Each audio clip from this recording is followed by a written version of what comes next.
Okay, chapter 38. All right, so we noted in chapter 37 how it was both Reuben and Judah, two sons of Leah, who opposed the plot to murder Joseph. And I find that interesting because you have Joseph and Benjamin, who are the two sons of Rachel, right? And Benjamin's not even mentioned as a conspirator in all of chapter 37, and he probably wasn't because he was probably too young. But there's a bond between Joseph and Benjamin that we're going to see unfold as the chapters unfold. That Joseph and Benjamin are very, very close, or at least Joseph feels that way about Benjamin. And that leaves the sons of the concubines, who are the most hateful, the most vengeful. And doesn't that make sense? That there would be that kind of animosities or a propensity to hate and to vengeance towards the favored children, because in the scheme of things, the favored children would be the sons of Rachel and Leah, because they're all of the same kind. They're all of the called out people of God, whereas Bilhah and Zilpah are not. All right? Now, they're probably God followers, but there's a hierarchy. And so what we're seeing are the sons who are lowest on the totem pole are the ones who are the most violent against the ones who are higher on the totem pole. All right? So it was both Reuben and Judah, the two sons of Leah, who opposed the plot to murder Joseph, their brother, instigated by the other brothers. Was it a plan hatched by all the other brothers or just a few of them? We really can't know for sure, but we can speculate, as I have. I find it hard to believe that Benjamin would be present. But definitely the sons of Bilhah, Dan, and Naphtali were most likely the heads of the plot to get rid of Joseph, all right? Now, while Reuben and Judah opposed the murder plot against Joseph, it is only Reuben of whom we get a report that he mourned over the sale of Joseph to the Midianite traders.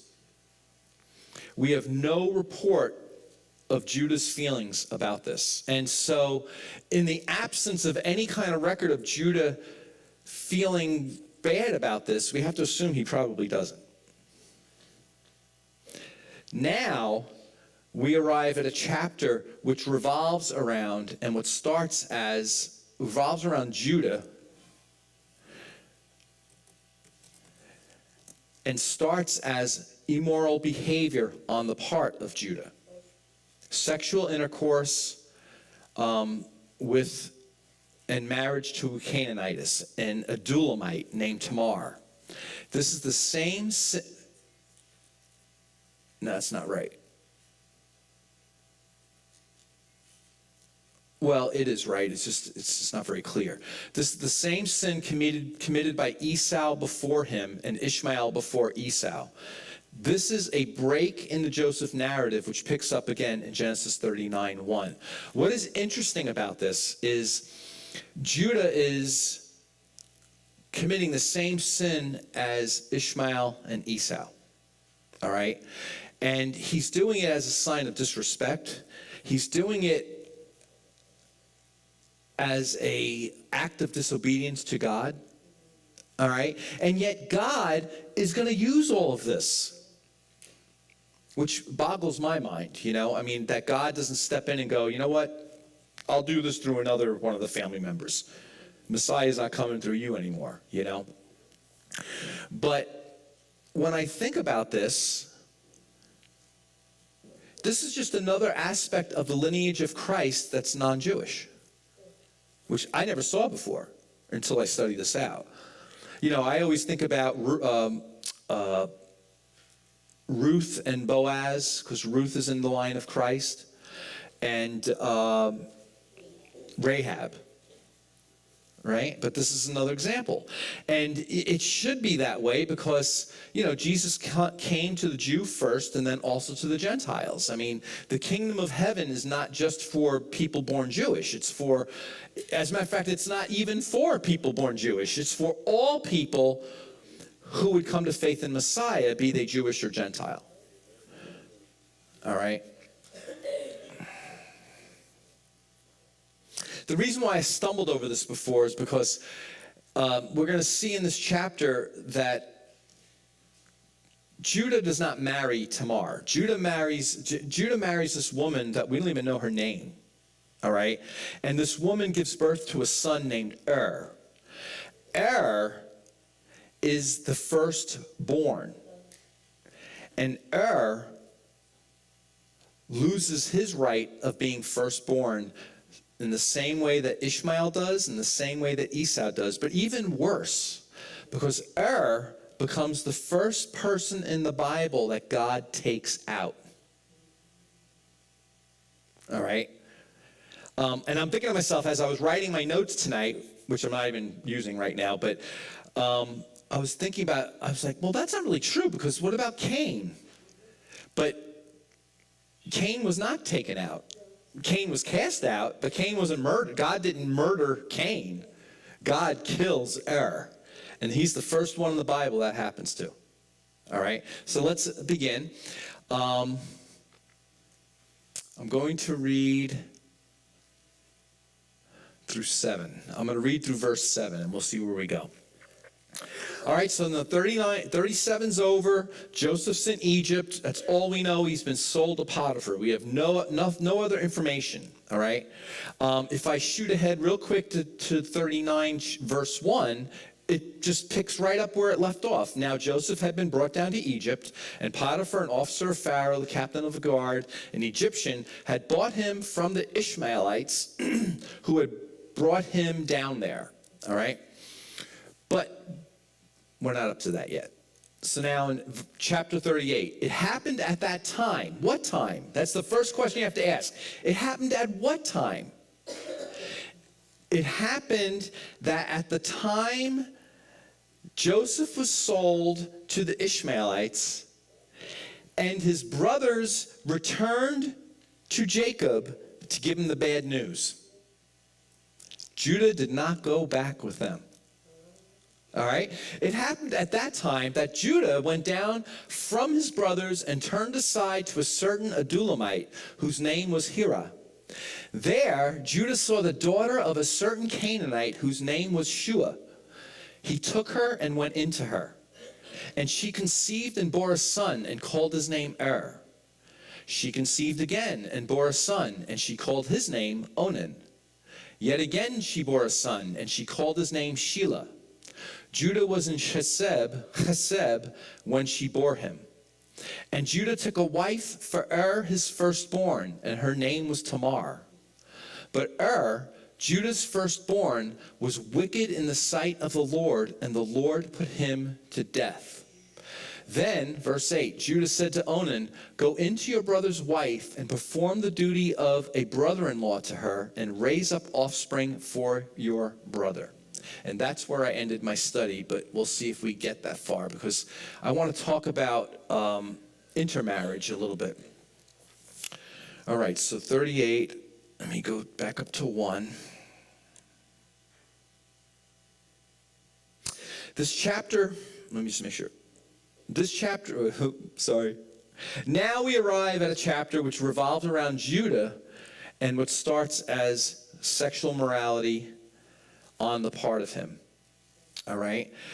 The chapter serves to show us the character of Judah as one willing to compromise morals for fleshly satisfactions. Now, this is kind of tough because, I'm sure you don't study this all the time. You've probably read it maybe once or twice if you've read your whole Bible. And, you always say, well, Jesus came from the line of Judah, so Judah is a great guy. And it's like, well, Judah's not such a great guy, right? He's a mortal just like us. Even though he's called of God and Messiah will indeed come from Judah, that doesn't make Judah this, superhero, all right? At this point, now I'm not going to speak of what happens later with Judah or anything like that, but at this point, Judah is in rebellion. Judah is not following the ways of his family. Judah just conspired to sell his brother into slavery. Now he's going to go get himself a hottie from the Canaanites. All right, so Judah, let's just say it. I'm a pastor. I can say this. Judah's off the rails. All right? Doesn't mean he's still not the called of God. It doesn't mean that he won't repent. It doesn't mean that the Messiah won't come through the line of Judah. All we're talking about is this man at this time. And I'll tell you this, at this time, he is not an adult in the sense that we think of adults. Judah is probably 14.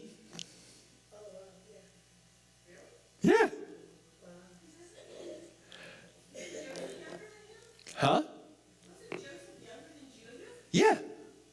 Let me just make sure I know what I'm talking about here, all right? How old was Judah when they sold Joseph to the traders?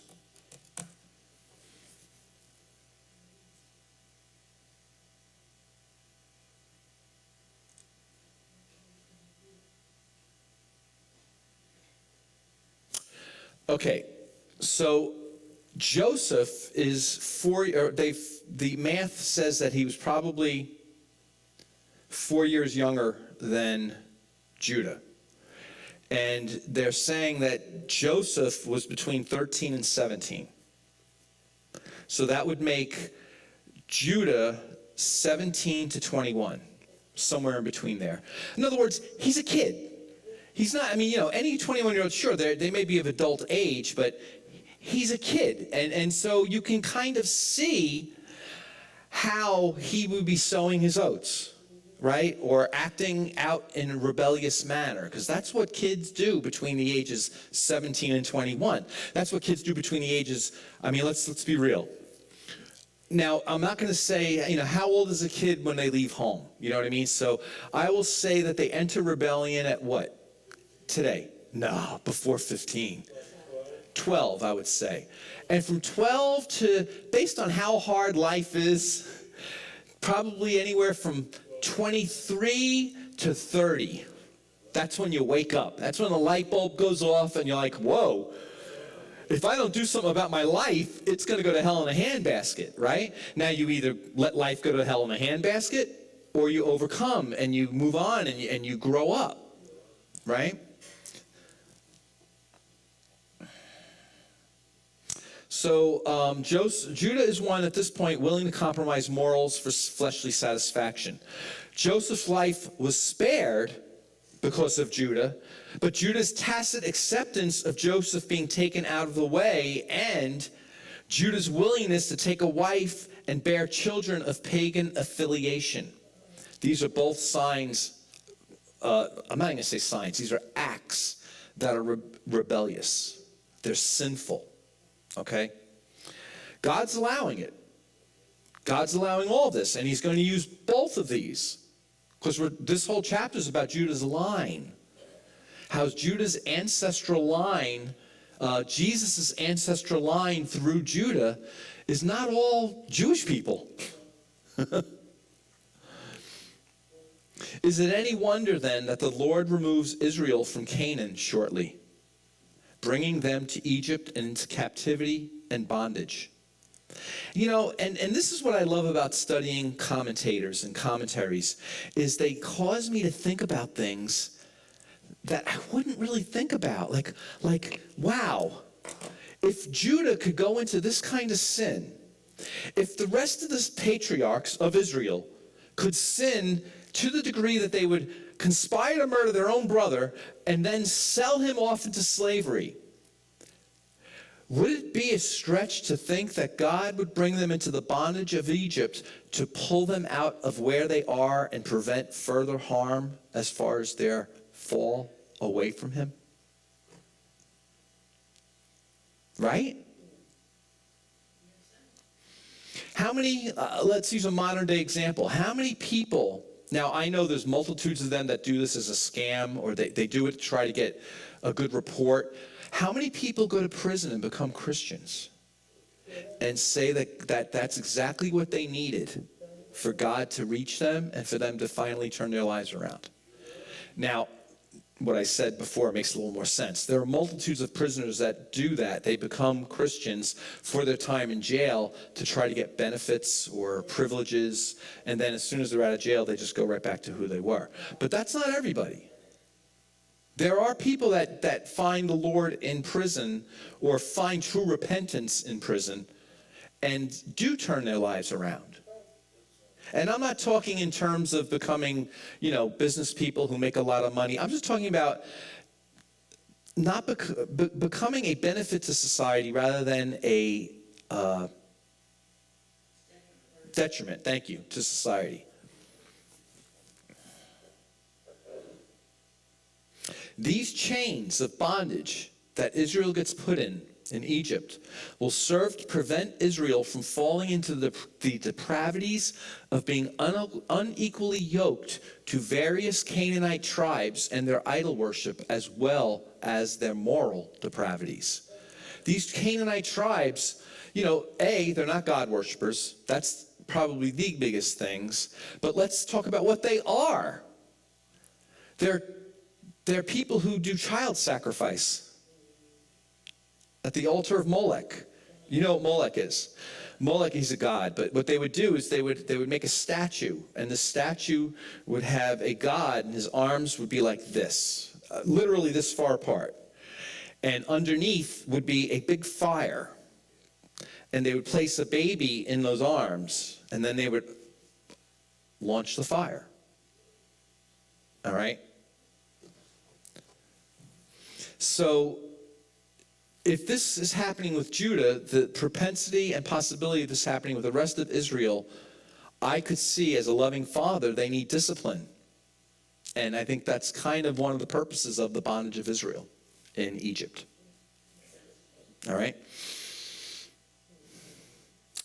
All right, so I already spoke about it happened at this time, what that meant. So Judah went down from his brothers and turned aside.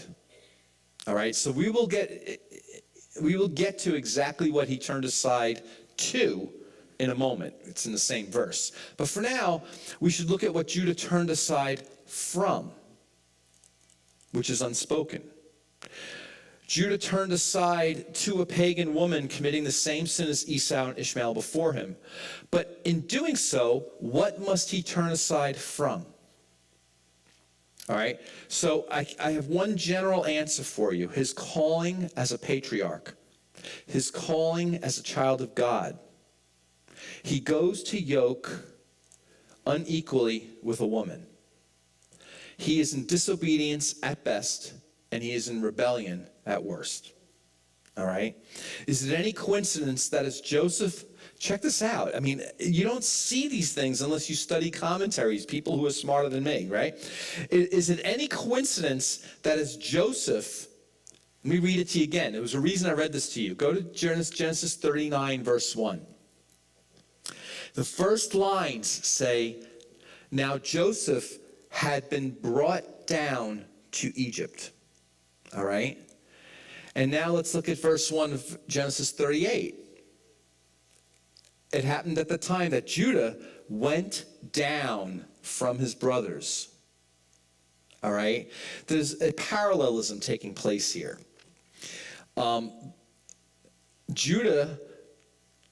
Joseph was brought down to Egypt, and Judah went down from his brethren. All right? So clearly it speaks of a geographical going down. All right? This Adulamite, this place where they came from, is literally down geographically from where these guys lived. But just as Egypt represents the world and sin, the bondage of sin, Judah's going down to Adullam represents a falling into sin. All right? And I think that's what's being drawn in this parallelism here. Nowhere in the Bible is approval given literally or silently for God's people to be unequally yoked with unbelievers. This seems to have been a truth from the beginning with Abram's calling, even if it is not specifically given as a written law by God on Mount Sinai after the receipt of the Ten Commandments. Being unequally yoked can have two applications. all right? And the first one's physical, right? Forbidding intermarriage with various native or ethnic groups. You see that most today in Israel, with Jewish people.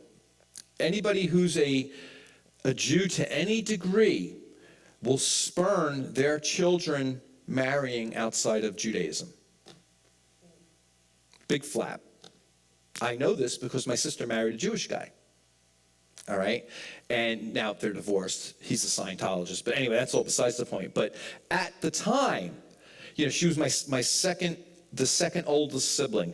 The oldest sibling, my sister, she married an Italian Roman Catholic. Everything was like, hallelujah, Parents became best friends. When my sister went to marry a Jewish guy, my other sister, their parents had a big problem, and my parents had a big problem. And so it took negotiations. It took times of feeling out, figuring out how they were going to do this. Whereas with my first sister, there was none of that needed to happen. Everybody was the same. Italians, Roman Catholics, yay, everyone's happy, right? So physical forbiddance, being unequally yoked in the physical, is the forbidding intermarriage of various native and ethnic groups. This is because, as of yet, the Jewish people are singularly, as a tribe, the people of God. You can know for a fact that if you go outside of that tribe, everybody is pagan. Nobody, there's the bat again. Nobody is a child of God. Interesting night tonight. He doesn't bother anybody. We never see him, then all of a sudden we see him. Huh?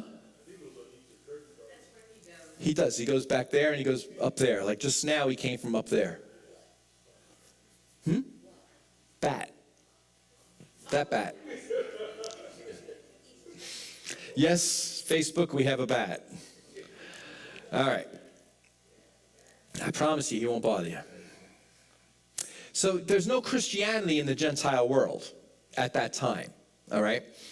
Spiritual, being unequally yoked spiritually, this has both Old Testament and New Testament application, as has been and remains the heart of the matter of intermarriage in both covenants.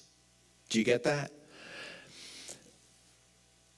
In the Old Covenant, especially in this application where we are right now, there are no Jews outside of the tribe of Joseph. All right? So you can know that any of these patriarchs hook up with outside of the tribe, you can know that they're also spiritually unequally yoked. All right? But in the New Testament times, really throughout the whole Old Testament, the only way this would be approved of is if that person becomes a Jew. And even then, I would say they would have problems. Because they're not, you have a hierarchy, again, a spiritual hierarchy. You have natural, full-blooded Jew, and you have converts. So you can bet there would be a looking down on a converted Jew, although that would be acceptable if a Moabite converted to Judaism, as did Ruth. Right? Yeah, Ruth was a Moabitess. Okay. All right, so now in the Old Testament, it's clearly implied that both the physical and spiritual applications of being unequally yoked in the scriptures. All right, we have two scriptures. I'm going to read both sets to you: Exodus 34, 10-16, and Deuteronomy 7, 1-4. However, in the New Testament, the veil of the law is lifted, so we can see that the intention is not that we do not yoke unequally based on ethnic, physical origins and ethnicities. All right? That's not a problem in the New Testament structure, way of things. All right?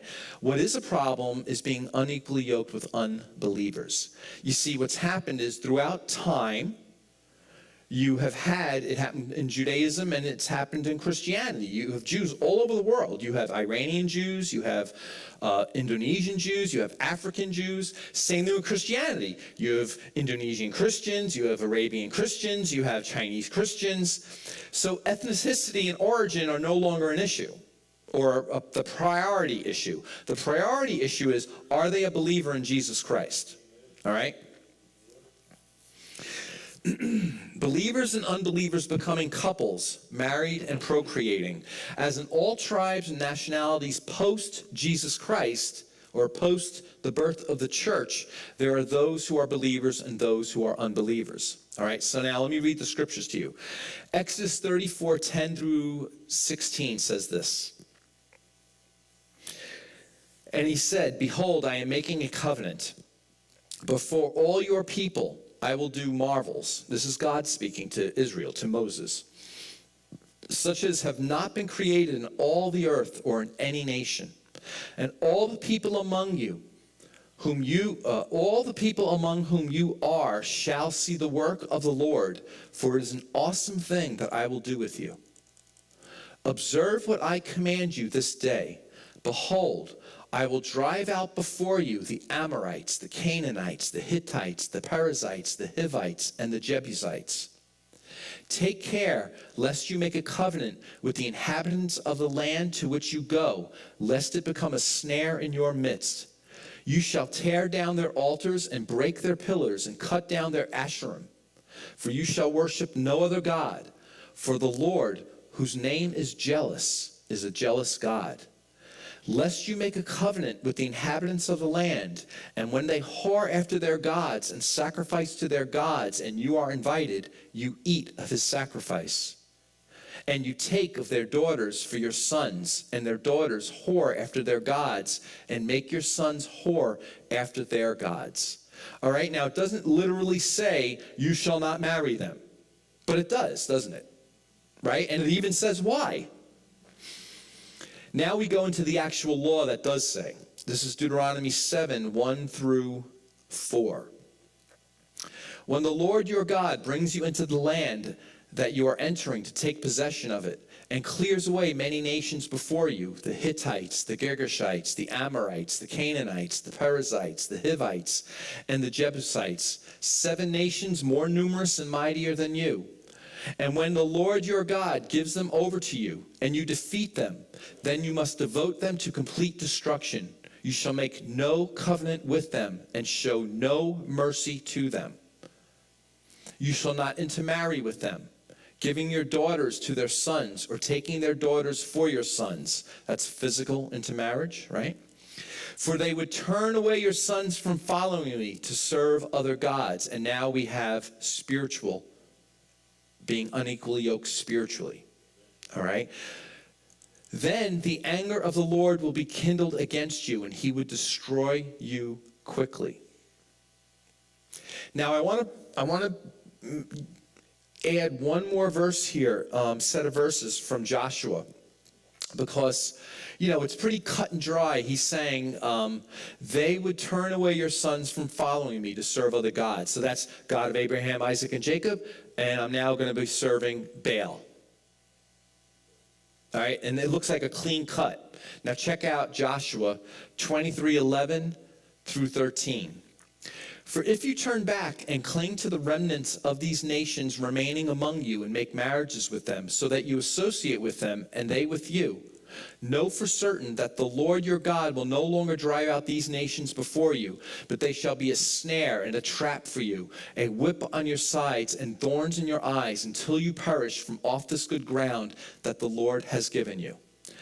Then in Judges 3:6, check this out. It says this. This is I call this the proof of the prophecy. God's prophesying. He's saying to them, don't do this, because if you do, this is what's going to happen. Now, Judges 3:6. "And their daughters they took to themselves for wives, and their own daughters they gave to their sons, and they served their gods. And the people of Israel did what was evil in the sight of the Lord. They forgot the Lord their God and served the Baals and the Ashtaroth." All right? So we see this happening. What God said would happen is exactly what happens. Now, I'm bringing you through a progression of sin here. 1 Kings 11, 1 through 6. This is about King Solomon. Now, King Solomon loved many foreign women, along with the daughter of Pharaoh, Moabite, Ammonite, Edomite, Sidonian, and Hittite. From the nations concerning which the Lord had said to the people of Israel, you shall not enter into marriage with them, neither shall they with you, for surely they will turn away your heart after their gods. Solomon clung to these in love. He had 700 wives who were princesses, and 300 concubines, and his wives turned away his heart. For when Solomon was old, his wives turned away his heart after other gods, and his heart was not wholly true to the Lord, his God. That is the key verse there.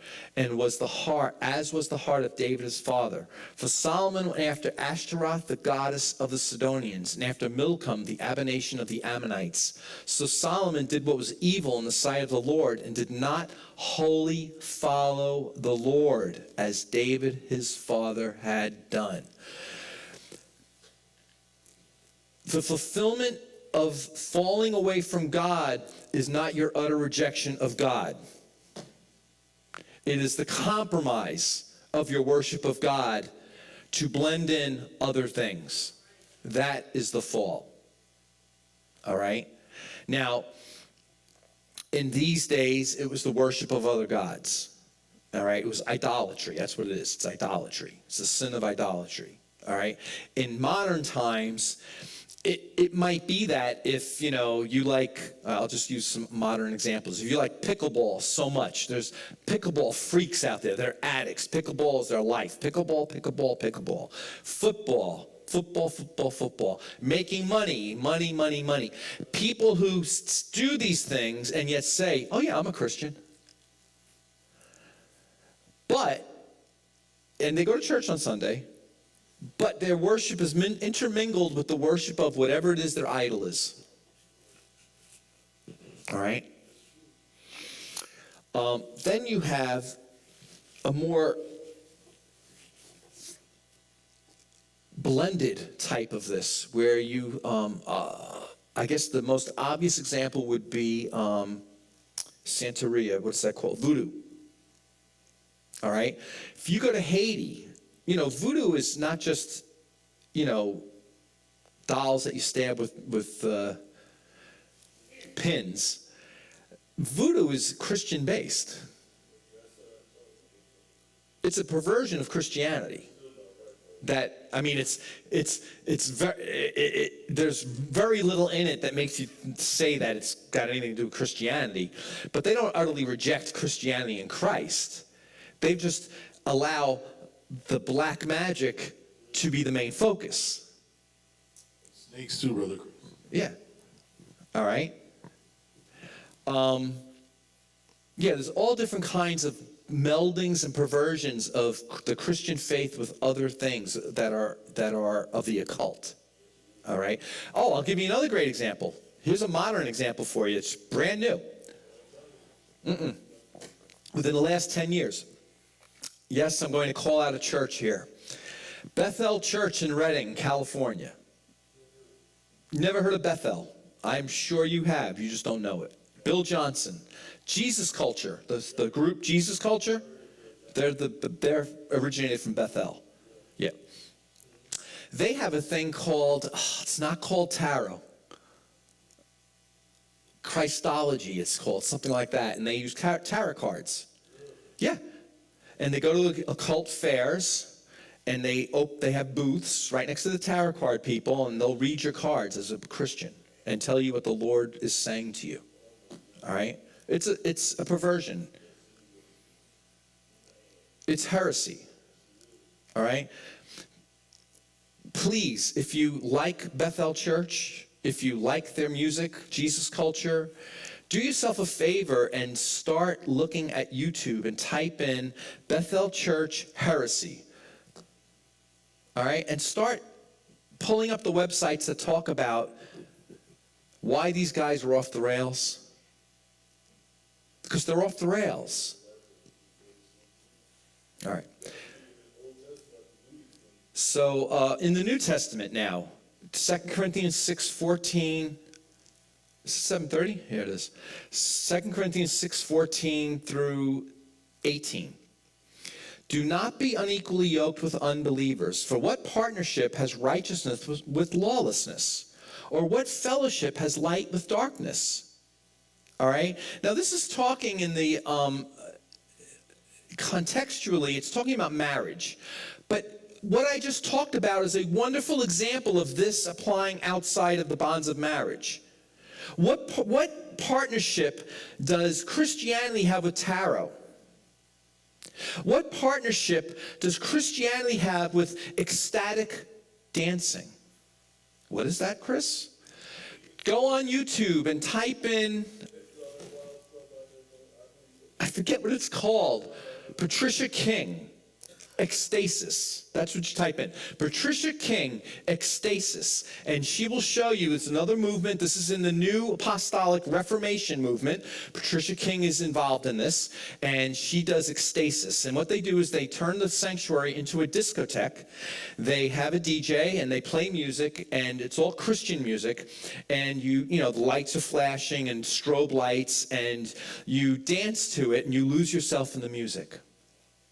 All right? And what you see is manifestations of the Kundalini. All right? Now, I did yoga for years. I've studied Kundalini. I know about Kundalini. Kundalini is energy. It's your life energy. I'm giving you Eastern mysticism here. And it's gathered in your rear end. All right? So that's called your sacral chakra. And the whole goal of all Eastern yoga, meditation, all of the stuff is to raise the Kundalini up your chakras. You have 7 chakras. And to get the energy to your top chakra, and that's enlightenment. But full enlightenment is when the energy comes out of that chakra and you reach nirvana. You reach utter selflessness. You become one with the Om. All right? And that's what all of these things are about. And one of the ways you see that the Kundalini is rising in a person, tell me if you've ever seen this in a church. You only see this in a charismatic church. Person jerking. They jerk their body. If you've been in charismatic churches, you've seen this. If you've been to any like healing meetings or they'll, you'll see them just do this. That is, you can see, if you go online, you can see that in the Eastern, you can find videos of this, of people in ashrams doing the exact same thing. This is the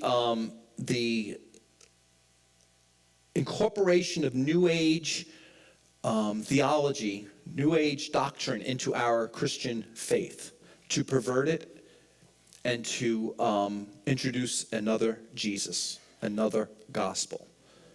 And it's not odd at all that this should be happening in the last 15 years ago, 10 years or so, because we're in the end times. You're right, Brother Chris. They're opening themselves to demonic spirits, but this was happening. They opened themselves to demonic spirits. But remember, within the Christian church, they will never come to you as demons. They will always come to you disguised as angels of light, ministering spirits. All right? 1 Corinthians 15:33. Do not be deceived. Bad company ruins good morals. So if you, as a believer, marry an unbeliever, you can count on you leaving the faith.